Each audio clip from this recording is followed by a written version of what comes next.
motherfucker! This ends now.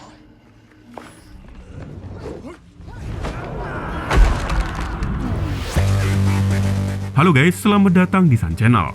Apa kabar? Semoga kalian sehat sentosa dan tetap bahagia. Oke guys, kali ini saya akan bawakan alur cerita film berjudul Boy Kill World yang rilis pada tahun 2024. Film ini disutradarai oleh Sam Raimi dan dibintangi oleh aktor ternama seperti Bill Skarsgård sebagai Boy, Jessica Rothe sebagai 27 Juni, Kang Yayan Ruhian sebagai Saman, dan masih banyak aktor keren lainnya.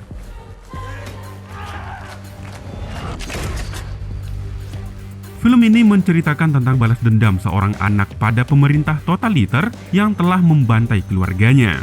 Ia berlatih bela diri pada seorang pria sejak kecil untuk mempersiapkan diri demi balas dendam. Bagaimanakah kisah selengkapnya? Yuk, mari kita simak alur ceritanya. Jadi siapkan handfree, sumpel di kuping, amankan posisi, dan inilah dia, Boy Kill World. Jeng jeng.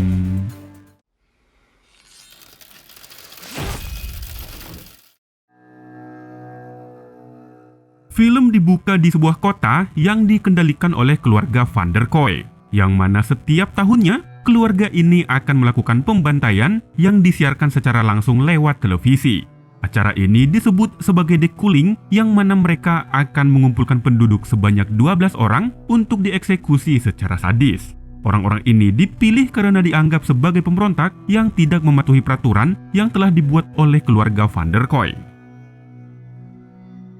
Dari 12 orang yang akan dieksekusi hari ini, ada sebuah keluarga yang memiliki 2 orang anak, yakni Boy dan Mina. Hilda yang merupakan kepala keluarga Van der Kooi tanpa segan langsung menembak keluarga itu hingga tewas. Sementara Boy disiksa dengan memotong lidahnya, kemudian telinganya dirusak dengan besi panas.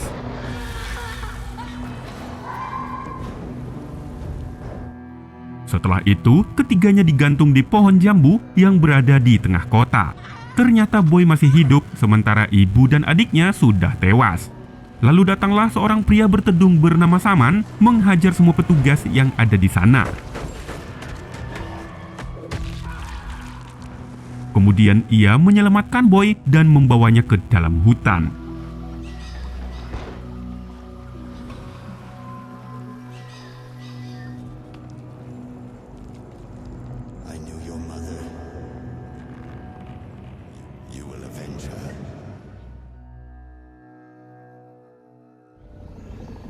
Di dalam hutan, Saman melatih Boy cara bertarung dengan seni bela diri yang tentunya dicampur dengan silat Indonesia.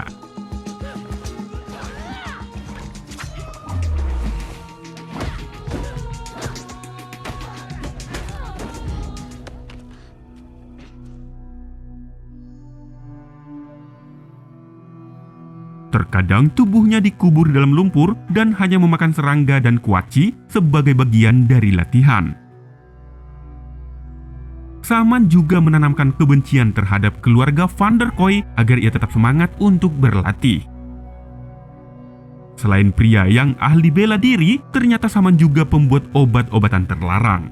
Sesekali ia menggunakan obat itu pada Boy agar Boy tidak terbebani dengan masa lalu yang dianggap sebagai kelemahan.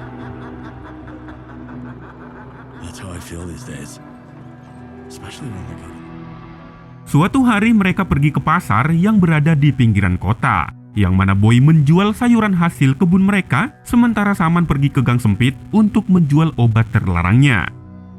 Selama di pasar itu, Boy kembali teringat dengan adiknya ketika mereka mengarahkan kelima jari ke patung Hilda Van der Kooi, sebagai tanda bahwa mereka tidak takut pada kekuasaan keluarga Van der Kooi tersebut.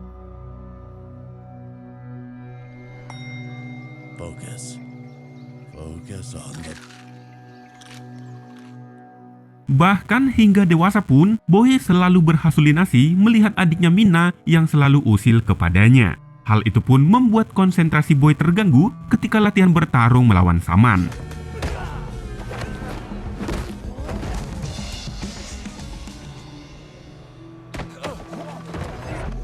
You are not ready, boy. Seperti biasa, keduanya pergi ke pasar untuk belanja ikan teri. Di sini ia melihat gadis cantik penjual bunga bernama Anna. Meskipun bisu dan tuli, ternyata Boy juga tahu perkataan orang dengan membaca gerak bibir. Tak lama kemudian, pasukan Van der Kooi datang ke tempat itu untuk mencari 12 orang yang akan dibantai di acara dekuling yang akan segera diadakan. Di sini Anna mengatakan kalau ia suka dengan acara dekuling yang membuat Boy kecewa kepadanya. Saman kemudian membawa Boy untuk bersembunyi, sementara pasukan Van der Kooi mulai menangkap warga yang dianggap sebagai pemberontak. Pasukan ini dipimpin oleh Glenn dan sepupunya bernama Gideon.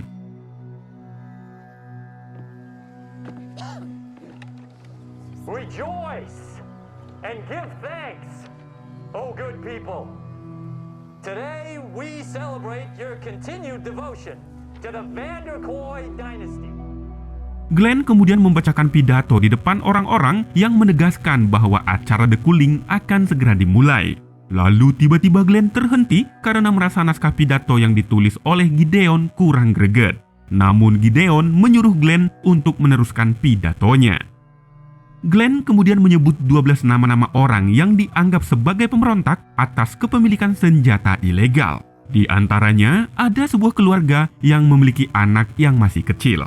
Namun seperti biasa, keluarga Van der Kooi tidak peduli dan akan tetap membantai mereka semua. Lalu datanglah seorang wanita protes dengan kediktatoran keluarga Van der Kooi. Ia juga dengan terang-terangan menghina Glenn di depan umum dengan menyebutnya sebagai boneka keluarga Van der Kooi. Glenn yang kesal dengan hinaan itu langsung menembaknya dengan pistol.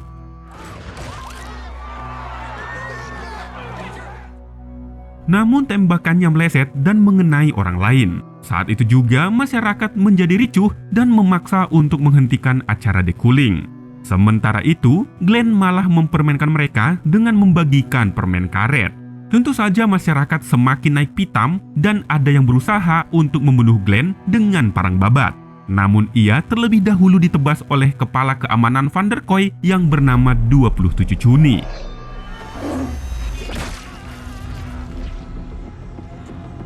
Melihat masyarakat yang semakin menggila, Gideon memerintahkan semua pasukan untuk menghabisi warga. Hal itu pun membuat Boy teringat dengan keluarganya yang juga dibantai dengan cara yang keji. Boy yang sudah tak tahan lagi mencoba untuk melawan. Namun Saman langsung menghentikan karena menganggap Boy belum siap. Sementara itu pasukan Van der Kooi menghabisi masyarakat hingga tak tersisa, sampai-sampai ke-6 sandera yang mereka tangkap juga ikut terbunuh. Karena butuh 6 sandera lagi, Glenn memberi saran untuk menangkap wanita dan anak-anak sebagai gantinya. Namun anehnya, 27 Juni menolak dan tidak boleh menggunakan anak-anak. Alright, let's clean this shit up. Saat pasukan Van der Kooi mulai pergi, Boy nekat berlari lewat jalan pintas untuk mengejar mereka meskipun Saman tidak mengizinkannya. Kemudian ia menyelinap masuk ke dalam bagasi mobil Van der Kooi yang berisi mayat seorang pemuda yang mengenakan rompi berwarna merah. Sesampainya di markas Van der Kooi, Boy keluar dari bagasi dengan rompi merah yang ia ambil dari mayat itu. Dari tempat persembunyiannya, Boy melihat istri Glenn yang bernama Melanie. Yang mana Melanie marah karena orang yang mereka tangkap masih kurang 6 lagi untuk acara dekuling yang akan diadakan malam ini. Di sini Melanie dan suaminya menyalahkan Gideon yang tidak becus menulis naskah pidato.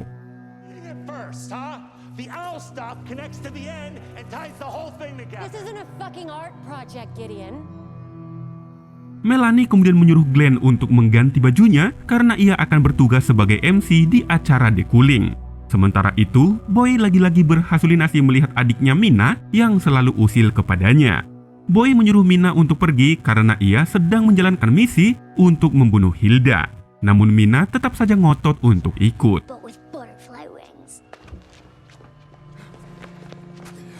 Boy kemudian menyelinap lebih dalam sehingga ia sampai ke tempat perakitan senjata. Di sini Mina kembali muncul dengan setelan ninja kupu-kupu. Melihat Mina yang hampir tertabrak gerobak, Boy langsung menyelamatkannya. Namun ia lupa kalau Mina hanyalah halusinasinya saja. Hal itu pun membuat Boy ketahuan oleh Glenn yang kebetulan lewat arah sana. Sehingga dengan begitu, Boy terpaksa harus bertarung melawan pasukan Van der Kooi hanya seorang diri.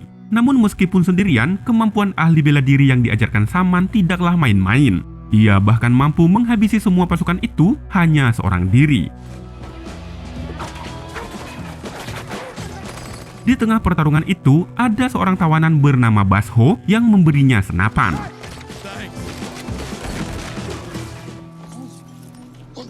Basho berjanji akan membantunya jika Boy mau melepas rantai pengikatnya. Boy kemudian menunjuk ke arah lukisan Hilda sehingga Basho paham kalau Boy ingin menemukan Hilda.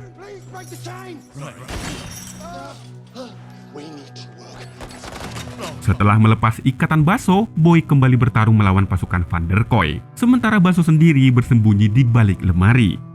Setelah semua pasukan dibantai oleh Boy, ada salah satu pasukan bernama Dave yang susah banget matinya. Meskipun sudah ditikam hingga berkali-kali, ia tetap bersemangat untuk bertarung.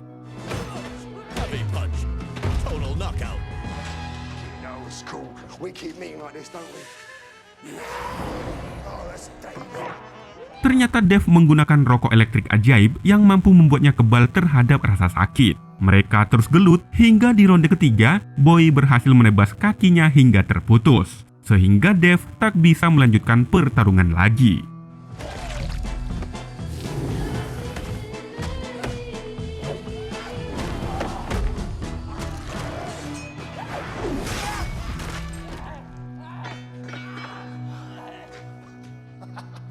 Melihat kemampuan Boy yang sangat di luar nalar, Basho berniat menggunakannya sebagai alat untuk melarikan diri. Lalu tak lama kemudian, tiba-tiba Glenn muncul menembaki mereka. Namun karena tembakan itu meleset, Basho langsung menembak kaki Glenn hingga tak mampu berdiri. Saat Boy akan membunuh Glenn, Basho langsung menghentikannya karena Glenn pasti memiliki informasi yang penting. Basho kemudian mengambil dongkrak yang berat, kemudian bertanya tentang keberadaan Hilda. Akhirnya, Glenn memberitahu kalau Hilda berada di mansion keluarga Van der Kooi. Glenn berjanji akan membawa mereka sampai ke sana jika ia tidak dibunuh.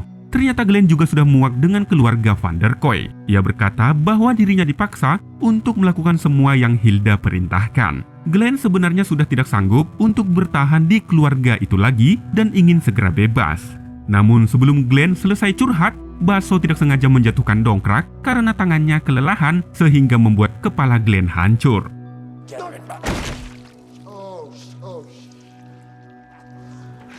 Basho dan Boy kemudian pergi menuju mansion keluarga Van der Kooi. Namun sebelum itu, mereka terlebih dahulu membebaskan teman-temannya yang dikurung di sel para pemberontak.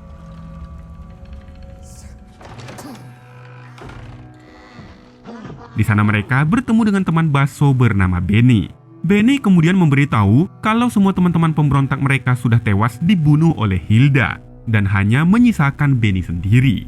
Mendengar kabar itu, Basho pun tak kuasa menahan sedihnya.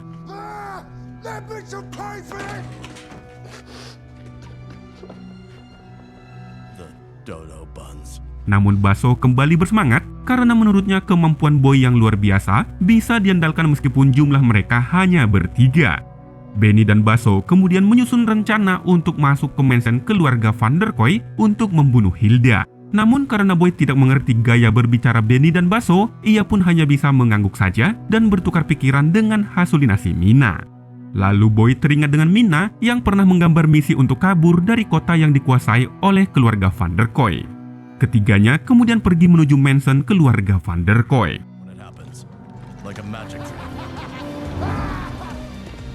Sesampainya di sana, Boy disuruh menyamar sebagai koki, sementara Basho dan Benny menyamar sebagai prajurit. Ia kemudian masuk ke dalam gedung sambil berhalusinasi dengan Mina. Di sini Boy memakan hidangan roti yang sangat enak yang membuat Boy sempat lupa akan misi mereka. Beruntung ia segera disadarkan oleh Basho yang sudah mengenakan baju prajurit.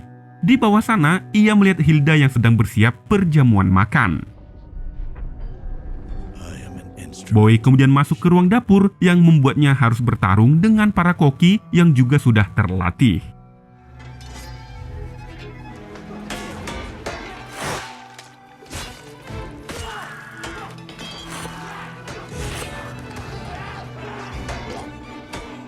Setelah mengalahkan para koki, Boy kemudian masuk ke dalam ruang makan dan langsung menebas kepala Hilda. Namun ternyata itu bukanlah Hilda maupun anggota keluarga Van der Kooi. melainkan para tahanan yang sudah didandan semirip mungkin dengan mereka. Semua ini sengaja dirancang oleh Gideon untuk mengantisipasi para pemberontak yang mengancam keluarga mereka. Di sini Boy masih sempat menyandra Gideon dengan pistol. Namun sayangnya 27 Juni muncul dan langsung memukul Boy. Setelah itu Gideon pergi dari ruangan tersebut, sementara Boy dan 27 Juni kembali bertarung sengit.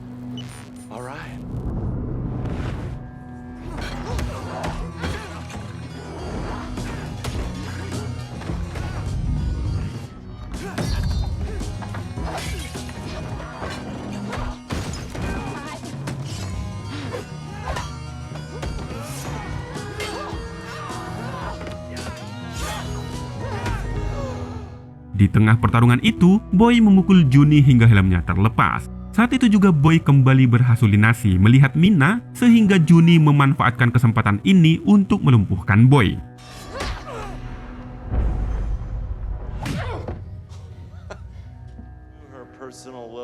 Setelah sadar dari pingsan, ia mendapati dirinya sudah terikat di kursi.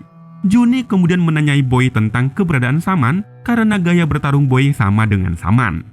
Juni juga mengaku kalau keluarga Van der Kooi sudah puluhan tahun memburu Saman. Akan tetapi, Saman berhasil lolos dan bersembunyi di dalam hutan. Melihat Boy yang hanya diam dan menatapnya dengan tajam, Juni hampir habis kesabaran. Gideon kemudian menyuruh Juni untuk meninggalkan mereka karena ingin berbicara empat mata dengan Boy. Di sini Gideon mengaku kalau ia juga sudah muak dengan tradisi keluarga yang selalu mengadakan acara The Cooling yang tiap tahunnya memakan korban dari orang-orang yang tidak bersalah. Gideon menjelaskan kalau semua itu dilakukan oleh Hilda sebagai upaya untuk memburu Saman yang dianggap sebagai ancaman keluarga yang sangat berbahaya. Di sini belum diketahui pasti apa alasan Hilda takut pada Saman dan berupaya untuk memburunya.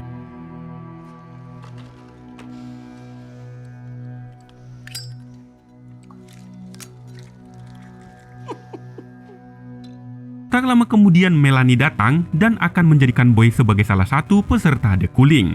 Hilda kemudian menyuruh dua prajuritnya untuk membawa Boy ke ruang pertunjukan The Cooling.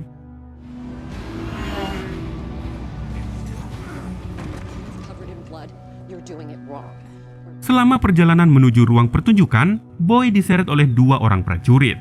Melanie menyuruh 27 Juni untuk mengikat Boy tepat di depan kamera, yang kemudian akan dibunuh dengan cara yang sangat tragis sebagai hukuman atas perbuatannya.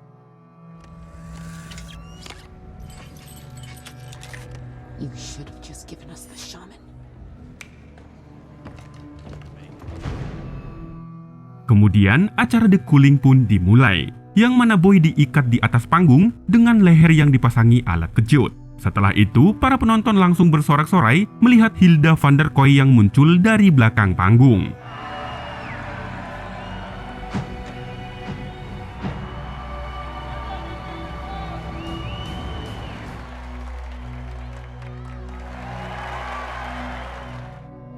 Kemudian ia membacakan pidato pembukaan yang sudah disediakan oleh Melanie. Namun secara aneh, ia langsung tertegun setelah melihat ke arah Boy. Isi pidato yang ia sampaikan juga berubah menjadi tentang balas dendam.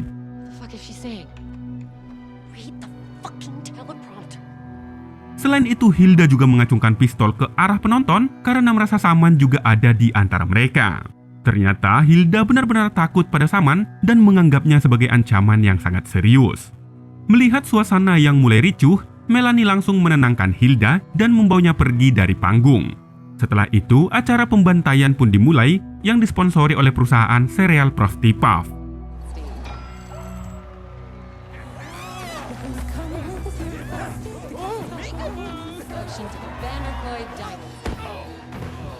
Satu persatu, para tahanan dibantai dengan kejam oleh orang yang mengenakan kostum.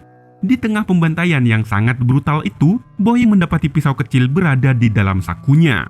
Ternyata Gideon lah yang menyelipkan pisau itu sebelumnya untuk melihat seberapa jauh kegigihan Boy.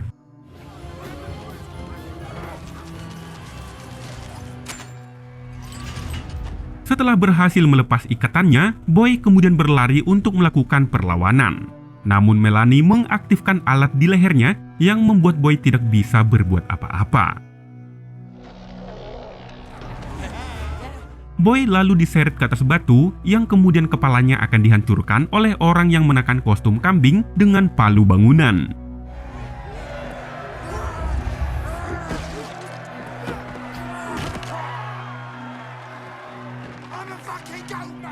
Namun ternyata dia adalah Baso yang beralih menghajar peserta lain. Setelah itu muncul lagilah Benny yang membawakan senjata kepada mereka. Hal itu pun membuat Gideon merasa senang. Setelah berhasil melepaskan alat kejut di leher Boy, Baso membawa Boy ke gundukan salju. Di sini Baso menjelaskan bahwa kedua prajurit yang membawa Boy sebelumnya adalah mereka.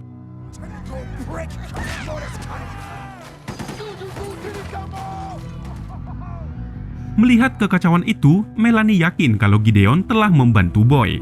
Ia kemudian mengambil senapan dan mengarahkannya pada Gideon dari belakang.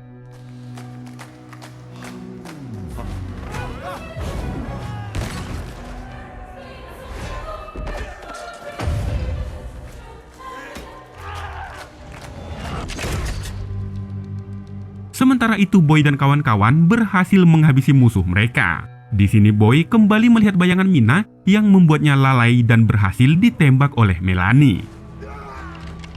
Nobody fucks with my show. Beruntung Boy diselamatkan oleh Benny yang menghalau tembakan itu dengan tubuhnya, sehingga Benny tewas saat itu juga. Selain itu Melanie juga menembak Baso di bagian perut. Melihat kedua temannya ditembak, Boy kemudian melumpuhkan Melanie dengan badut nanas. Setelah itu ia mengikat Melanie di depan kamera, kemudian menghantamkan kamera itu ke tubuhnya. Dan tentu saja, Melanie tewas dengan siaran langsung di televisi.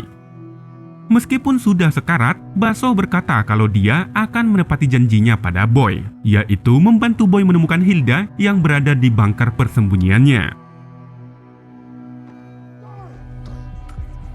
Selama di perjalanan, Baso menuntun Boy menuju bunker Hilda, sementara Boy bertugas untuk menghabisi para prajurit yang menghalangi mereka.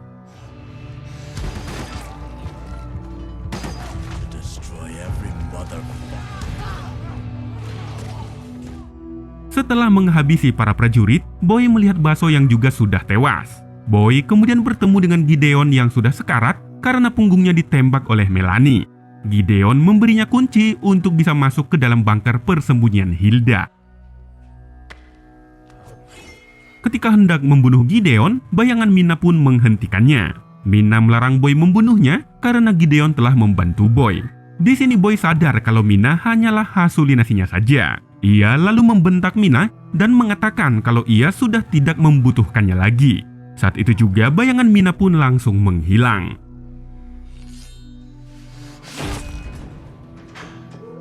Setelah membunuh Gideon, Boy masuk dalam lift yang dilengkapi dengan CCTV. Dari sebuah monitor, Hilda memberitahu kalau pasukannya sudah bersiap dengan senjata dan menunggunya di depan pintu lift. Namun Boy sama sekali tidak gentar. Dengan tatapan tajam, Boy menunjukkan gambar yang pernah dibuat oleh Mina. Melihat itu, Hilda terdiam dan langsung mematikan kamera. Saat pintu lift terbuka, Boy langsung disambut oleh puluhan prajurit yang dilengkapi dengan senjata. Namun anehnya, tak satu pun yang menyerangnya. Juni memberitahu Boy kalau Hilda ingin bertemu dengannya. Boy kemudian dibawa ke dalam bunker. Di sebuah ruangan, Boy terkejut melihat lukisan keluarga yang dipajang di dinding. Di dalam lukisan keluarga itu, terdapat foto dirinya dan Mina bersama dengan keluarga Van der Kooi. Setelah itu Hilda datang menemuinya dan langsung memeluknya tanpa mengucapkan sepatah kata pun. Di sini terungkap kalau ternyata Boy adalah anak kandung Hilda yang sudah lama hilang. Jadi ketika Boy dan Mina masih kecil, ia dibawa oleh ibunya ketika mengeksekusi orang yang telah membunuh ayahnya. Yang mana orang itu adalah Saman yang keluarganya ikut dihukum atas perbuatannya.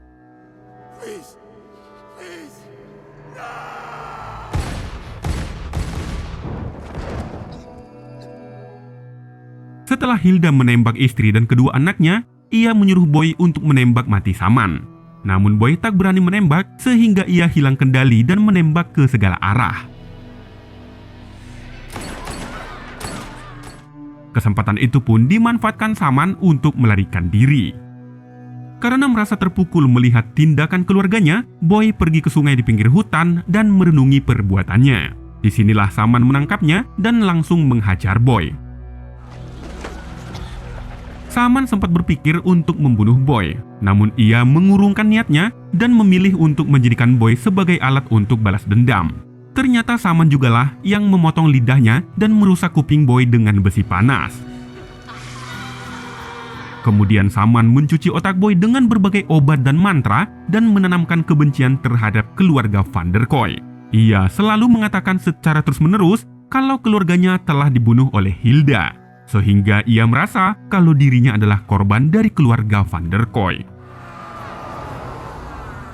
Setelah mengetahui kebenaran itu, Hilda kemudian memberitahu kalau 27 Juni adalah Mina, saudari kandung Boy. Jadi selama ini, Mina ternyata masih hidup. I did it for us. Melihat Boy yang hanya diam dan kebingungan, Hilda pun menjadi khawatir. Apalagi otak Boy sudah dicuci dan sudah dipersiapkan sebaik mungkin oleh Saman sebagai senjata. Setelah itu Hilda menyuruh Mina untuk membunuh saja Boy, karena ditakutkan bisa menjadi ancaman serius seperti Saman. Sehingga dengan berat hati, Mina mengeluarkan kapaknya.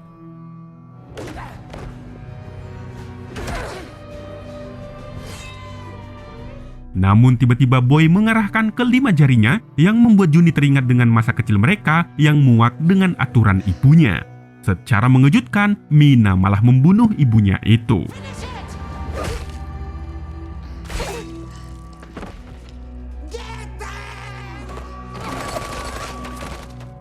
Alhasil semua prajurit pun menyerang mereka berdua. Kedua kakak beradik itu bertarung bersama melawan puluhan prajurit. Keduanya pun bekerja sama dengan baik dan saling membantu satu sama lain.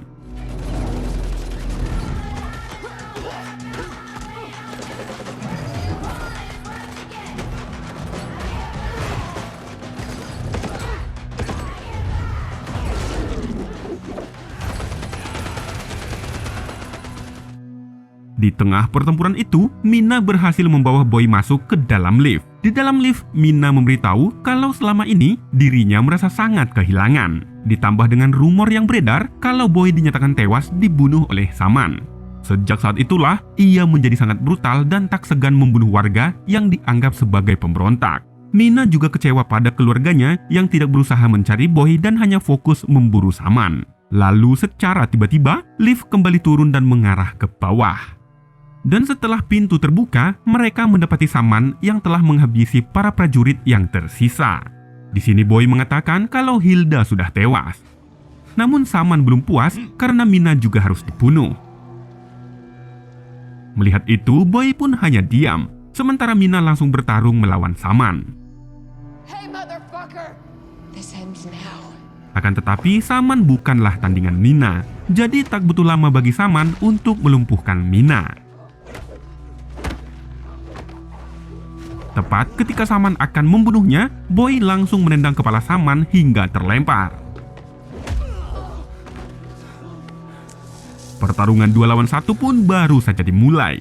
Dengan teknik bela diri yang Saman kuasai, Boy dan Mina kewalahan untuk mengalahkannya. Saman melepas sendal jepitnya, kemudian merobek luka Boy dengan jempol kakinya.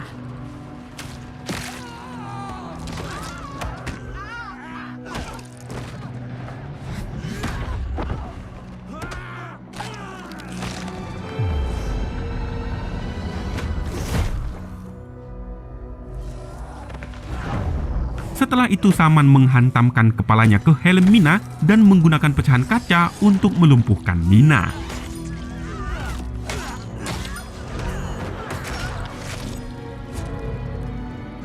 Melihat adiknya itu terkapar tak berdaya, Boy semakin marah. Ia mengambil kalung cakar milik Saman dan menggunakannya sebagai senjata. Dengan menggunakan cakar itu, ia mencabik-cabik tubuh Saman dengan sangat brutal.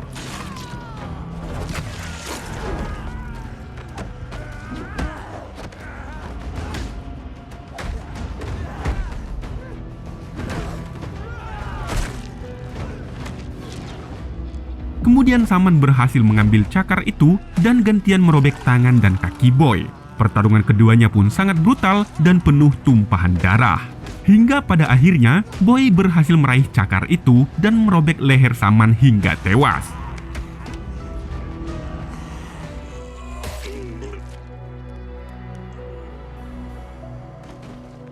Lalu Boy menemui Mina yang sudah sekarat. Di sini Mina menyuruh Boy untuk segera pergi dari sana, karena sebentar lagi pasukan Van der Kooi akan segera datang. Namun Boy membantu Mina berdiri dan kemudian membawa adiknya itu pergi dari sana. Karena bagaimanapun juga, ia sudah pernah berjanji akan membawa adiknya itu pergi dari kota yang menganut paham totaliter ini. Namun sebelumnya, mereka terlebih dahulu merampok bank yang berada di kota kekuasaan Van der Kooi. Ini terlihat dari denah gambar yang pernah dibuat oleh Mina. Dan film pun selesai. Jadi itulah alur cerita film Boy Kill World guys. Semoga kalian suka dengan alur cerita yang saya bawakan. Pesan yang tidak ada dalam film ini yaitu bangunlah lebih awal sehingga sarapanmu tidak terlewat. Mohon maaf atas segala kesalahan yang mungkin saja ada dalam video ini. Sekian dari Sun Channel, terima kasih telah menonton dan sampai jumpa di video berikutnya. Bye.